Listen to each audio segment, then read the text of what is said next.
This is an SM Media production.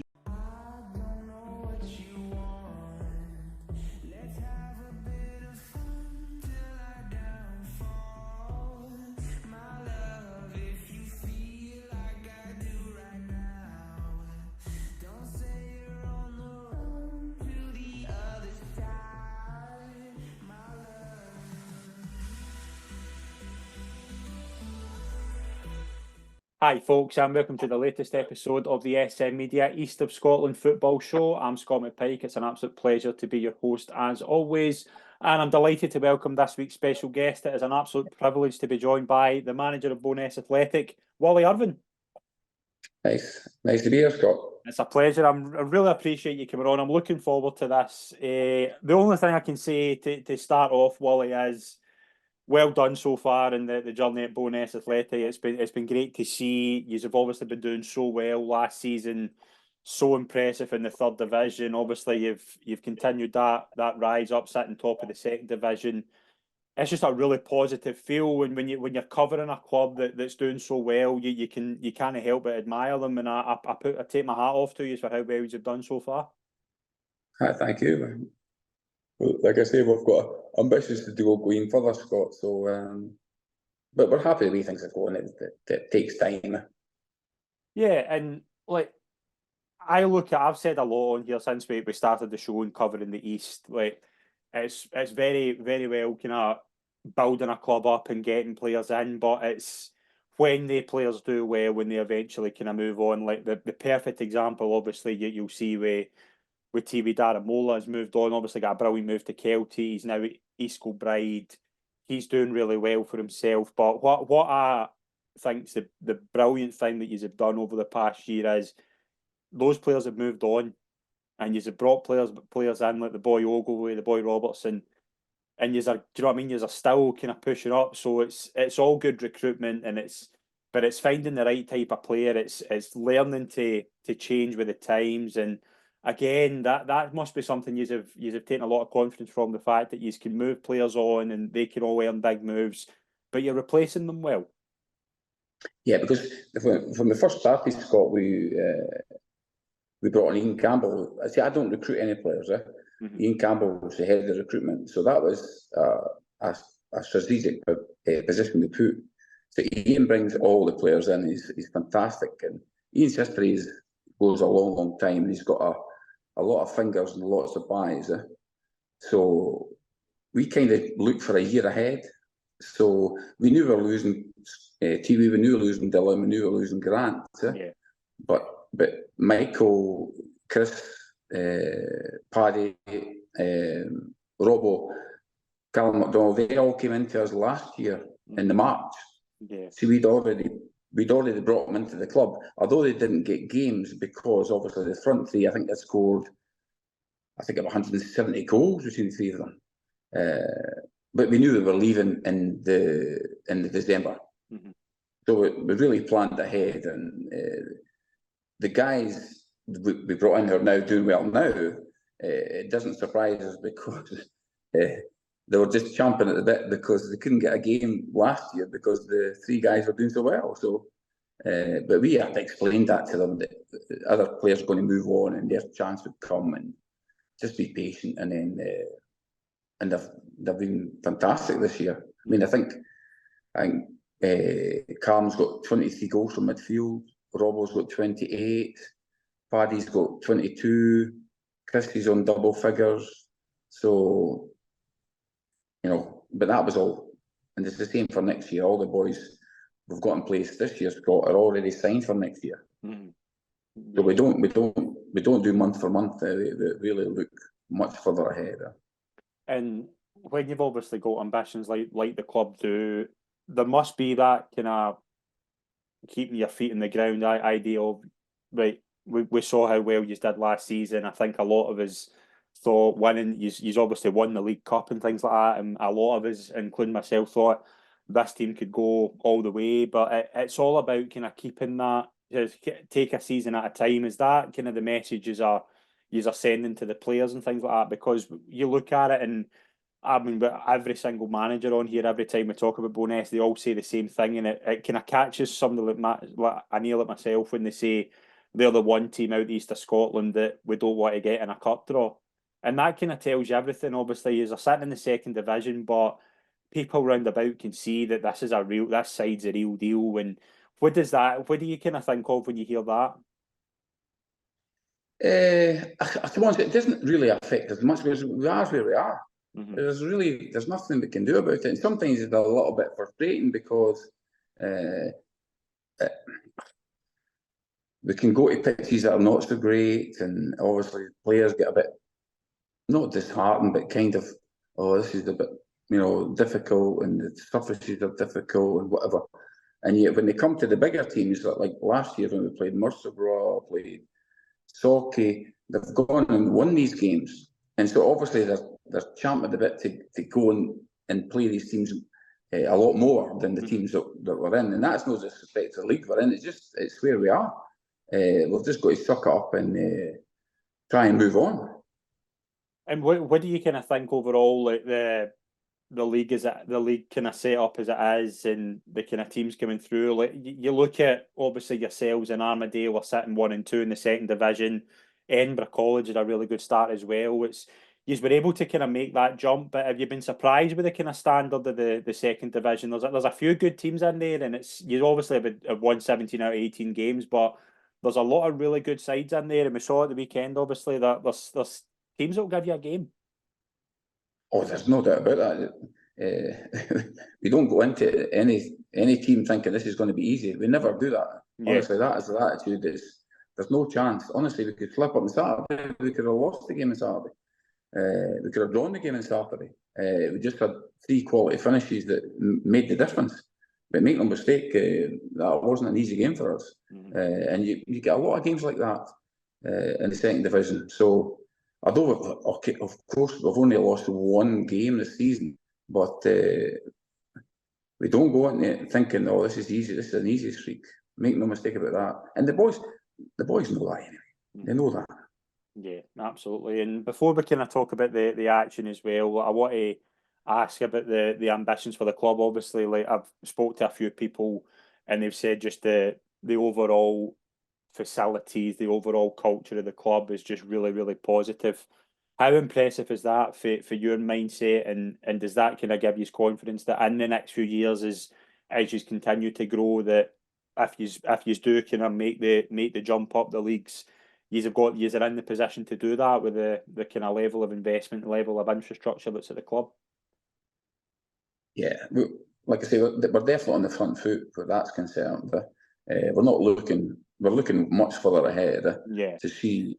I can see us getting to the Premier League and then just have a settle period and just say, where does the club go from now? Not just the team, because obviously we're such a new club. But then I think we'll take stock. To be honest, Scott, we've not had a huge conversation about how far we're going to go with the chairman and all the rest of it. We haven't had that conversation. We've just basically given a target to try and get to the Premier League as soon as possible, which I think we can do. But after that, we'll need to take stock and then reassess again, I think.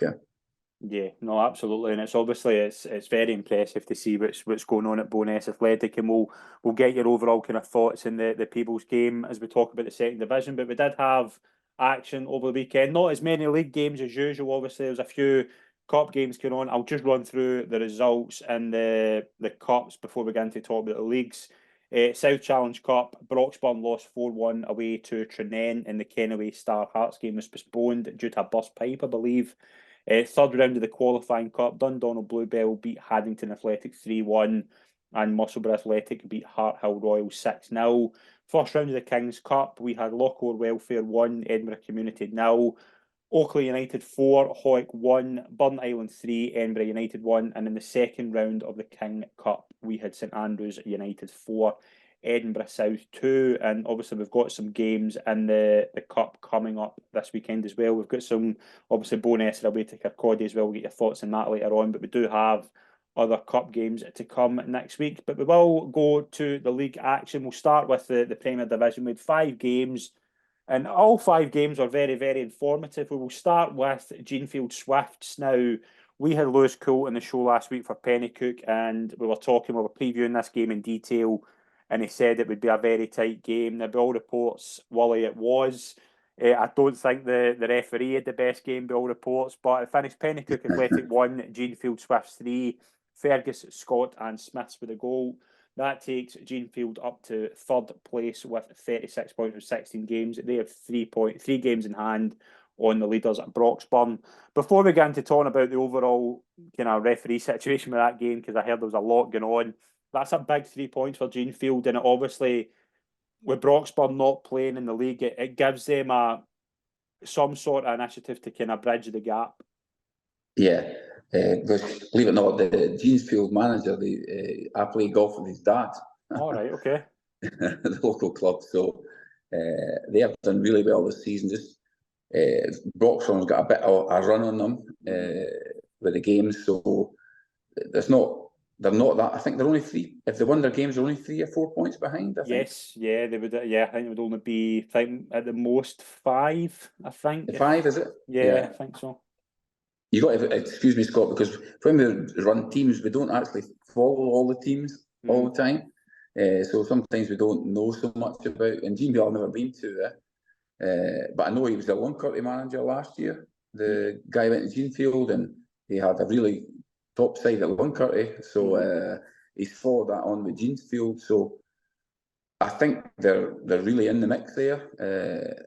But they'll need to have a brilliant finish to the season to, I think, catch Broxburn. Yeah, speaking to Lewis, obviously last week he was saying about they want to keep it tight in the game. Now, I don't do this very often, but I did see there was a lot of situation regarding the referee. I don't think the referee had the best game at all. But in terms of Pennycook, Lewis is a young manager. They're a big club that have kind of come down a wee bit. They were obviously challenging a couple of seasons ago. I think Lewis is a great man to go in there and maybe take a season or 2. But I think Pennycook are a side that will go places. And you can see him. I heard him last week. Quite an intelligent guy, and obviously enjoys his football, loves his football. So it just have to take his time. He's still young. It does take time to work it all out. I mean, I'm 60 now, so and he's probably half my age. So no, I'm sure he'll do well in the long term. And it's like I say, it's a good club, Pennycook. A good, it's a very good club. So you just have to be patient. Just be patient, and then I'm sure he'll do well. Yeah, absolutely. Socky Juniors are up to 5th. They beat Canoe 2-1. Morgan and Thompson with the goals. Socky as well, they're a side that they're in amongst it. They're obviously looking at the likes of Broxburn, Jeanfield and Musselburgh. Socky, I think, are a side who will probably finish kind of best of the rest, I would say. They're a side that they've been fairly consistent. They've got a really good manager. And going to Canoe, who are obviously in a bit of a tough run, and 1-2-1, they'll take that all day long. Okay, because we've been to Canoe once in the cup tie, and it's not the easiest pitch to play on, I promise you. It's really, really difficult. So they'll be delighted with that win. I agree with you, Steve. Socky have been there about maybe top 3, top 4, top 5 for quite a number of years. It's just not been able to take that next step, which is difficult to get themselves right into the chance to go in the lower league. But you can say they've been the top 5, top 6 for the last few years now. Yeah, no, they absolutely have. It's been a big result for them. Probably the form side in the league at the moment are Hillabees. Hawthorn, they won 5-0 at home to Luncarty. 4 wins in a row, I think 5 wins for the last 6. They're just climbing up that table and they're now sitting in 7th, and full credit to the management team, and they've been fantastic the past few weeks. Yeah, because to have that kind of win rate ratio after the start they had, because they had a really poor start to the league. They did, yeah. It was really poor, and they were really down in the bottom 3 or 4. So they've gathered momentum. So I think they'll be happy with that, looking forward to next year. Yeah. As I say, it is just about, obviously, if you can get a run going, you can climb up. Because the leagues are so tight, Willie, as well. Like, all it takes is 4 or 5 wins in a row, and you could climb about 6 or 7 places. That is all it takes at times. Yeah, and that's a good thing. it's a great thing. That's what I love about the league. So there's 3 up, there's 3 go down, and all you need is 4 or 5 wins. You could be up or you're down. 3 or 5 loses, 4 or 5 wins, you're up. 4 or 5 losses, you're down. So it keeps it exciting for everybody. And it means that even though you're top of the league, you can go to a team that's almost in relegation battle, and they're battling like hell to stay in the league, and they can cause you problems. Yeah, no, they absolutely can. It's a massive result for them. Probably the result of the weekend in the Premier Division. Hutchie Vale 1, Tynecastle 2, a double from Russell Cairns. Hutchie Vale, obviously, they're still sitting second, but big result for Tynecastle. Moved them into 10th place on 24 points. Don't think a lot of people would have predicted a result. As Hutchie been really good form. Tynecastle have been struggling a wee bit, but again, big away victory. Yeah, huge for Tynecastle because it allows them to get a wee bit of breather. And obviously Hutchie will be disappointed that they've been doing really, really well, and they've got themselves in a great position to challenge it. I know they've played a few games more, but they'll be disappointed with that result, I think. Yeah, no, absolutely. Final result, Crossgates 1, Glenrothes 1. They still remain a point within each other. They've both played 17 games. Crossgates on 13 points, Glenrothes on 12 points, obviously with the deduction. What do you kind of make of these two sides? I've been surprised that Glenrothes maybe haven't, like, you look at Dunbar United, obviously won the first division last season. They've shot up the league, they're now in 6th. But the 3 teams that come up last season are all sitting in the bottom 3, and I think Glenrothes out of the 3 I'm most surprised at. Yeah, we the ones we haven't been there, but we've been to Crossgate, and Crossgate had a really experienced side. Mm-hmm. I think they've always been sort of mid-table. I think in the Premier League. So, and Glenrothes obviously come up last year. We played Glenrothes. We managed to get Crossgates in a cup tie this year, but we were at home. But I think you're putting your money in it. I think they'll still survive. I think. Glenrothes maybe, I don't know, I haven't been there, so but you would think Crossgates have got a lot of experience there to get over the line, but it's going to be a tight one between the two of them, I think, for relegation. Yeah, no, definitely. We'll move into the first division. We had a good game on Friday night. Leith Athletic 5, Rosyth 0. Leith Athletic had a really good run here, all down, I think, to the firepower they've got up front. They've just been really, really impressive as of late. 3 wins on the bounce. Beating Rosyth 5-0 at home is never, I mean, you'll take that all day long, but Kane Patterson with a hat-trick, and they just in the past few weeks they've got likes of Martin Mohan coming in for Trinent. They've just got a lot of firepower up front now. And that's the difference, winning games, isn't it? Firepower. You score goals, you win games. And obviously they're flying now, 3 wins in the trot. And Rosyth haven't been doing badly. No. We kind of won one, lost one, won one, lost one. So that was quite a big result for Leith, I think. Yeah. So obviously they're putting a marker down there, that's for sure. Yeah, as I say, they've got Martin Mohan for a month, and if they can get 4 or 5 wins out of that month, I think it'll be a very shrewd investment. Big result, I would say, at the top. Newton Grange Star lost 2-1 at home to Armstrong Rangers. Hamilton and Laidlaw with the goals for the visitors. It takes Armstrong out of the relegation zone. Armstrong, I'm really delighted for Phil, obviously. I think things have been tough recently to get a result at the home of the league leaders with Aaron Laidlaw obviously signing for Berwick last night. I think he's a striker who could go on and play it even higher than the Lowland League. And I think Armstrong Rangers, I think this could be a big turning point for their season. Yeah, because I looked at when you gave me this sort of itinerary today, I mean, the last time the Newton Grange lost, I think it was the beginning of September, and it was Armstrong. Yeah. I mean, they've won a huge amount of games. So they'll be hugely disappointed, and obviously Armstrong will be the opposite. So Newton Grange, and especially with Whitburn and Dunny drawing. Yeah. It was an enormous game for them, Newton Grange, and the run they're on was fantastic. I mean, that's September. I think the 5th of September. I think the last time they lost a game. Mm-hmm. So they'll be kicking themselves, especially at home at Sanderson. They've done a double over them. It's a local derby, of course. It makes it a big difference. But yeah, good for Anderson. Unfortunately for Newton Grange. Yeah, what do you think? Obviously, a striker like Aaron Laidlaw going to the first division, getting a move to the Lowland League. We've seen it a lot. We've obviously saw it with the boy Bevan in the west of Scotland. Obviously, he was at Kilsyth Athletic this time last year. He's now at Burnley. This kind of the whole pyramid system has just allowed moves like that to happen, and I think long may that continue. Yeah, because what it does, it gives especially young boys who, listen, in professional football now, that they have such a small squad, that a lot of these young kids at 18, 19, 20, 21, they don't get games. And you only improve in football if you play.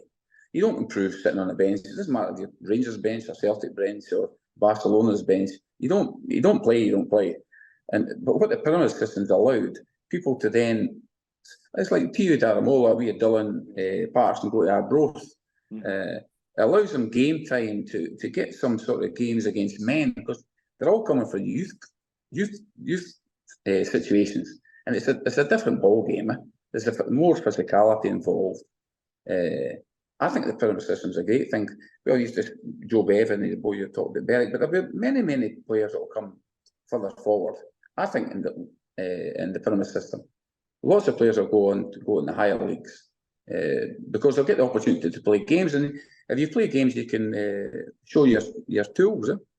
No, absolutely. I think it's a cracking move for Aaron Laidlaw, and obviously I don't think it'll be the first time we'll hear of that, and I think Arlison's a really good setup as well.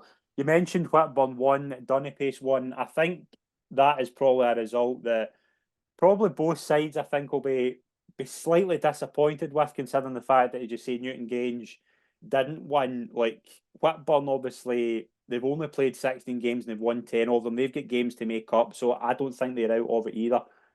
But I think both sides will be disappointed with that. Yeah, it's like I say, Whitburn, a good side, great club, but obviously their pitch is a big hindrance for them because it's a lot of games off. So that's why they've only played so little games, because it's a really heavy pitch. So maybe that'll kill them at the end of the day. Because if I looked at the leagues, Scott, if you look at the leagues, most of the top two have all got sort of AstroTurf, artificial pitches, whatever. So they're continually playing. So if you're continually playing, your fitness is up, you keep your standards up.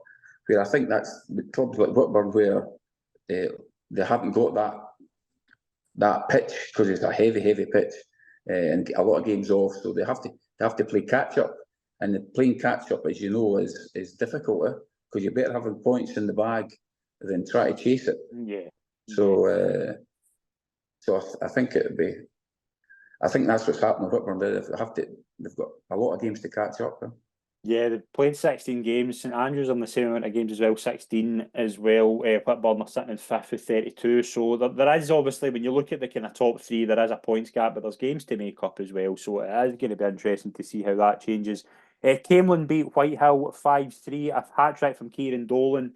I've been really impressed with Camelin. Obviously, they've got a really good manager. They've got some really good players.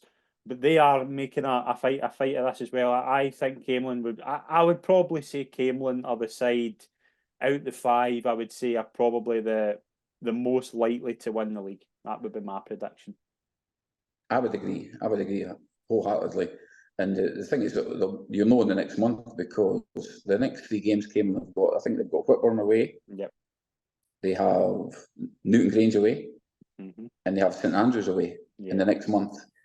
So that'll be Cameron's season. So if which they're quite capable of doing, win these games, I think that'll nail the season for them.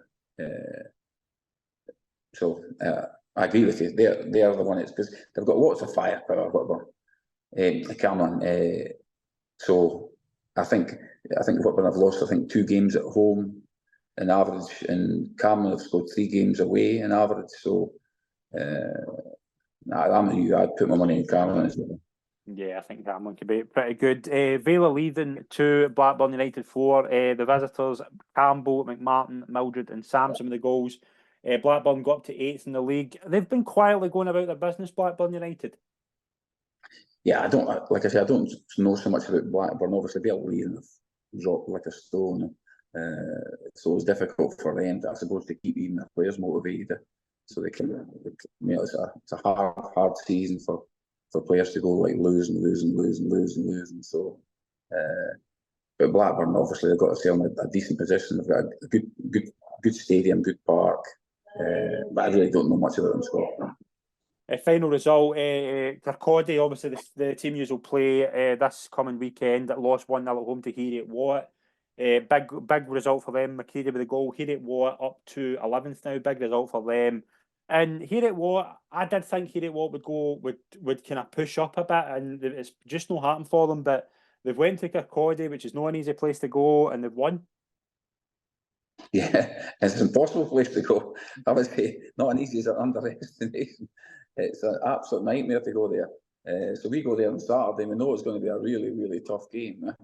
And Herrick Watt, they play football. We got them in the cup tie at the beginning of I think in August or something. We beat them 3 or 4-1 at home. But you can see they play football, and Kirkcaldy, they're put in for I think a 5G pitch in 2025. Right. So their pitches, Scott, it's not a football pitch. There'll not be any football on Saturday. We know that. We've been there before.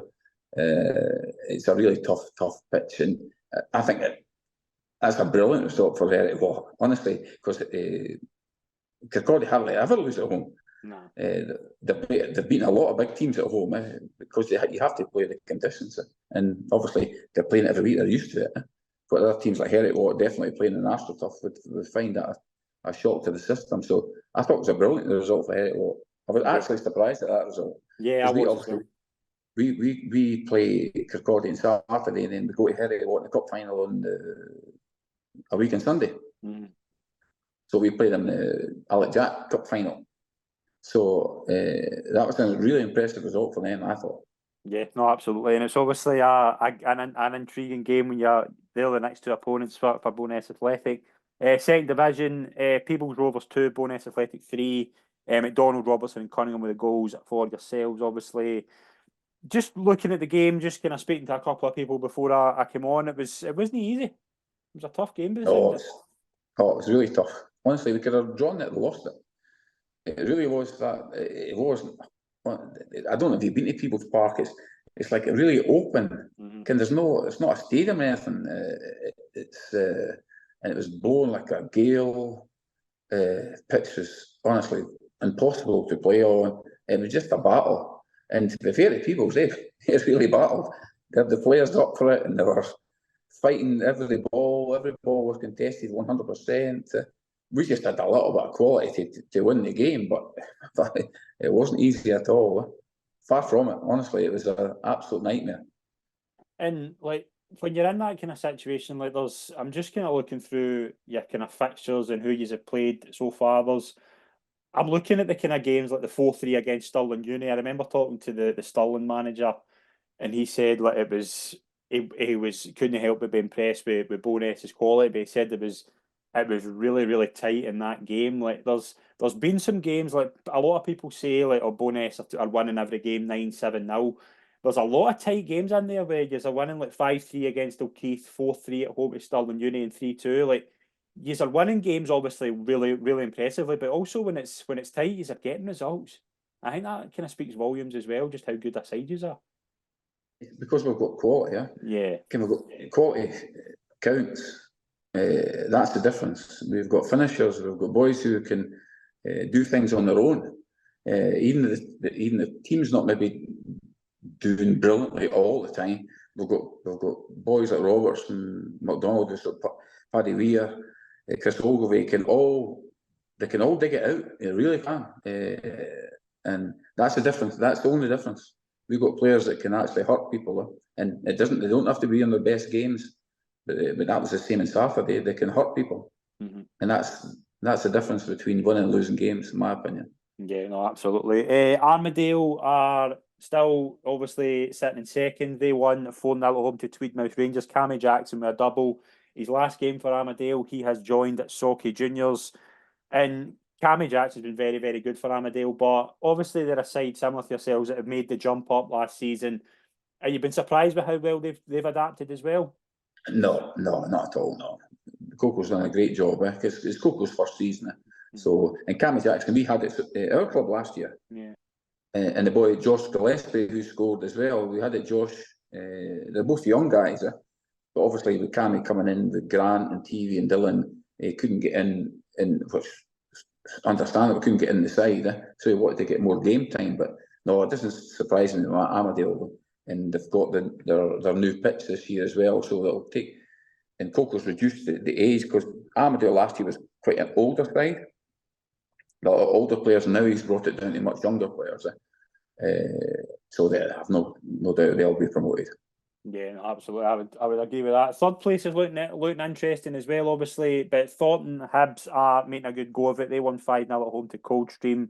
Gary Thompson with a double. What have you made of Thornton Hibs? And they've really picked up as of late. Like I remember at the start of the season thinking, like, I'm not sure if they're going to be able to make the jump, but they've been scoring goals for fun. They've scored, I think this is their 20 goals in the last 4 games. It's very impressive going. Yeah, it seems to be. Unfortunately, we have never played them, Scott. We have never been there. We haven't played them away at home. We've never even been. So, but then I think they're in a prominent position. I think they'll definitely get promotion as well, because of the games they've got left. I think quite comfortably. I think they'll get promoted. Yeah, I think they've been a really good side as well. Edinburgh College have been in a difficult run. They won 4-0 at home to Easthouses. Binney with a double for them. They started really well, Edinburgh College, and obviously they came up with yourselves last season, but they really had a poor run. They lost, obviously, Bowness beat them 7-0.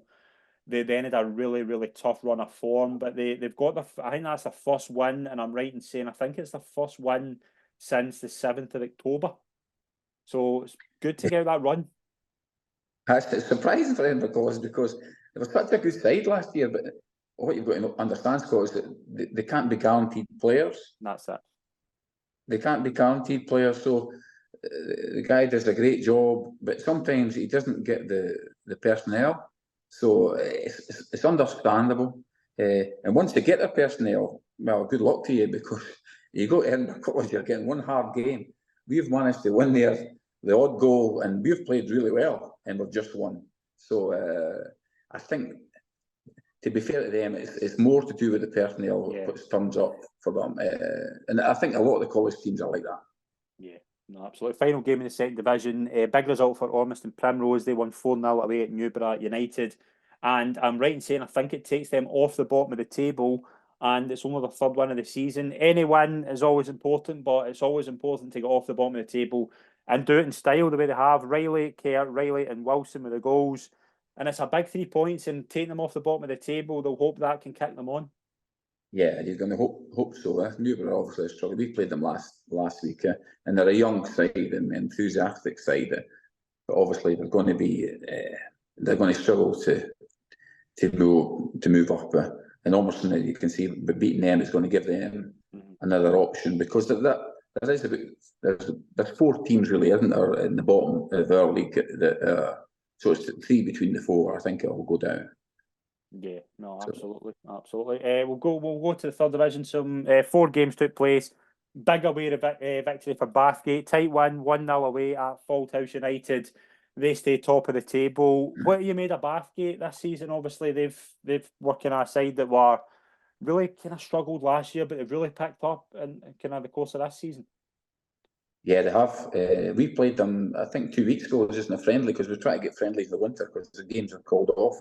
Yeah. And they were really well organised. And you can see that they had, I can't remember the manager's name, because I think he took over in the middle of last season, because it was really struggle last season. They were losing a lot of games, losing a lot of goals. I think they beat them 10-0, believe it or not. But he has absolutely changed all that. There's far better structure, very solid. And you know what yourself, you go up to Fauldhouse in the middle of winter, it's never an easy game up there. No. Never an easy game. So they'll be delighted with that 3 points. No, they absolutely will. It's a big result for them. West Calder are hot on their heels, obviously. They're on 36 points with 15 games, 5 points behind. Dean McConnell with a double for them. West Calder I've been very impressed with this season. Like, you kind of thought at the start of the season, would they be able to make the step up? And I think they look pretty good. Yeah, I think so too. They've been thereabouts the last couple of years. So it's just I think it's a matter of time for them. Because obviously us in Armadale or we're in the same league as them, and I think they beat us a couple of times. Yeah, they went close last year, yeah. It went really close. It was just for me, it was a matter of time because a good environment, good stadium, good pitch, and I think they're well suited now to come up. Yeah, absolutely. Pumferson 1-2-1 away to Linton Hotspur. Pumferson, I wouldn't rule them out. I know Hoyk are a side that are potential ones to keep an eye on as well. But Pumferson have got a lot of depth in there, and they could be another side to keep an eye on at towards the kind of second half of the season. Yeah, they'll definitely be thereabouts. My money would be on them, to be honest with you. Right. Because we had a player, Kieran Sweeney. We had a couple of years ago. And I see Kieran started to score a few goals. Yeah. He'll make a difference. So I don't know Hoyk at all. But Bumfors will be thereabouts at the end of the day. I wouldn't surprise me if they got third place. Yeah, I think they could be I think it's going to be pretty tight between those three sides as well. I wouldn't rule out either of them. If Hart Hill I've been very impressed with as well, obviously last season, and even when they were in the West, I didn't see what's happened there, but they've really impressed this season so far. Lochgelly are up to 7th. They won 4-0 at home to Livingston United. Scott Russell with a hat-trick. And another side that you think maybe just a season or two, and they could get better. Yeah, it's just about Lochgelly, because obviously I think they must have lost most of their team when they came down. And then it's just trying to rebuild it. And the first half of the season was a bit of a nightmare for them. Because they're way down here. Lochgelly, obviously, you know the Fife side. You never get a bad Fife side. You know they're always competitive. They're always enthusiastic. So yeah, maybe just set on the third division and then recoup yourself, and then don't be too hard on yourself and get ready for next season. Yeah, absolutely. But that concludes our action for the weekend in the East of Scotland. But we'll move into what's coming up for Bo'ness. A couple of intriguing cup games. Obviously, Kirkcaldy and Dysart away from home in the King's Cup, and then obviously the cup final against Heriot Watt. How important are the cup campaigns this season? Obviously, last year you won the League Cup. How important is it to build on that and really kind of kick on? That's a chance to get some silverware this season as well. Are they as exciting as the league, and kind of how excited are you for the next couple of weeks in terms of getting a real kind of cup momentum shift going? Not really. The league's more important for us because that helps us advance up to a different level and different standards. So that's cup, because you know yourself, but you can win a cup game, you can lose a cup game. It's sometimes it's 50-50. So obviously we've got the cup final a week on Sunday as well, so we could maybe win that cup. Mm-hmm. But the league's the most important for us, and that's our focus. You love to win a cup, but so would everyone else. You know, it's the most important thing for us is to progress up the leagues. It's not to win cups. Yeah, no. So it'll be really intriguing to see, obviously, how well you do for the rest of the season, Wally, and the kind of journey you are on. I've been so impressed with it, and I wish you all the best. And I can't thank you enough for joining me in this week's show. It's been a pleasure, and all the very best for the future with the club. Yeah. Thank you, Scott. Keep up the good work. It's really great you're covering these games, and it's important that you give it a platform for clubs like us to move forward, and all the clubs in the East of Scotland League, because a lot of people do a lot of valuable work behind the scenes, and all these clubs as volunteers, and if you're showing us in a good light, it's great. Thanks, Paul. No, thank you very much, Willie. Really appreciate it.